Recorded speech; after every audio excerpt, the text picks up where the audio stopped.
আসসালামু আলাইকুম। কেমন আছেন আপনারা? আশা করছি আপনারা সকলে অনেক ভালো আছেন। আপনারা জানেন আমরা কুরবানির ঈদে বাড়ি এসেছি।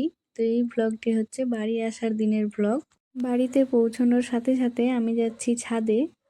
কারণ বাবা-মা আমাদের জন্য একটা সারপ্রাইজ রেখেছে। তো চলুন দেখা যাক কী সারপ্রাইজ।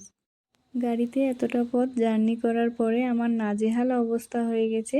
তাও মা বলছে তুই আগে ছাদ থেকে দেখে আয়, তারপরে ফ্রেশ হবি। সেজন্য আমরা চলে এসেছি ছাদে।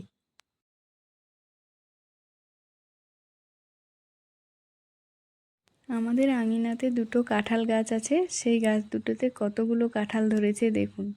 আর এই যে লেবু গাছ, লেবু গাছটাতে তো মনে হয় পাতার থেকে লেবুই বেশি আছে। পাহাড়ের দেশ থেকে এসে গ্রামের এই দৃশ্যগুলো দেখে যেন চোখ জুড়িয়ে যাচ্ছে। আর এইদিকে দেখুন বাবা এখানে কি বেঁধে রেখেছে। নেট দিয়ে কতগুলো পর্দা করে যে বেঁধেছে তার ঠিক নেই। এমনভাবে মোটা করে বেঁধেছে যেন কোনো পাখি এখানে ঢুকতে না পারে। পাতাগুলো দেখে আপনারা নিশ্চয়ই গেস করতে পারছেন এখানে কি আছে।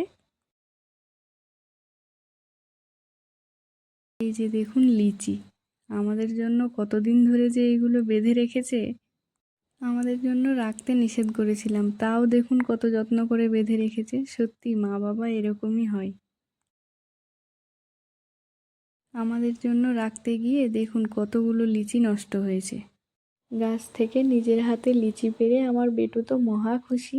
লিচিগুলোকে খাবে না মাথায় দিবে সেটাই বুঝে পাচ্ছে না। এই যে দেখুন এবার কি করে।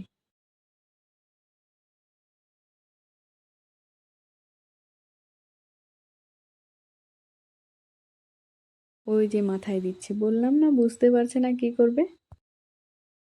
আর এদিকে দেখুন 2 দিন ধরে না খেয়ে জার্নি করে এতগুলো খাবার সামনে দেখে আমি ঝটপট খেতে বসে গেছি।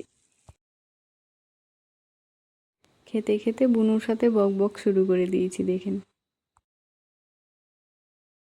বাড়ি এসে কি যে শান্তি পেলাম, মনের শান্তিতে খাওয়া দাওয়া শেষ করে ফ্রেশ হয়ে বসে গেছি দুপুরের খাবার খেতে।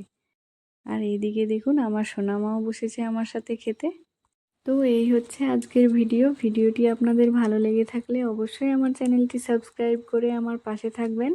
দেখা হবে নতুন একটি ব্লগে। ততক্ষণের জন্য আপনারা সকলেই সুস্থ থাকবেন, ভালো থাকবেন। আল্লাহ হাফিজ।